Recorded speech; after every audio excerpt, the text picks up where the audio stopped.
halkan oo ah Hotel Jazeera ee magaalada Muqdisho waxaa lagu qaban doonaa isku aadka tartanka Somali Week 2026 waxaana caawa ka soo qayb gali doonaan mas'uuliyiin kala duwan oo ka tirsan dawladda federaalka Soomaaliya iyo si la mid ah marti kale oo lagu casuumay munaasabadda xafladan sidoo kale tartanka Somali Week waa sanadkii ugu horeeyay ee lagu qabto gudaha dalka gaar ahaan caasimadda Muqdisho waxaana sidoo kale soo qaban qaabiyeen Today Soomaaliya iyo sidoo kale Today Toronto iyo qaybaha kala duwan ee Somali Week marka la eego sanadkan lagu qaban doono sanadkan waa uu ka duwan yahay sanadkii kale maadaama sanadkan uu martigelinayo dalkeena hooyo gaar ahaan magaalada Muqdisho waxaana sidoo kale taabigelintiisa qayb lixaad leh ka qaatay shirkado waaweyn sida sidoo kale Hormuud abka Nasiye maamul gobolka Banaadir kulub Salaam Somali Bangi iyo abka Waafi ayaa si wada jira waxay ugu qayb qaateen taabigelinta isku aadka tartanka Somali Week 2026 ayaa sidoo kale waxa lagu qaban doonaa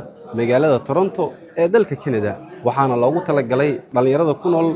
dalka dibadiisa inay la qabsadaan ama ay la jaan qaadaan dhaqanka Soomaalida ayagoo ku sugan goobtooda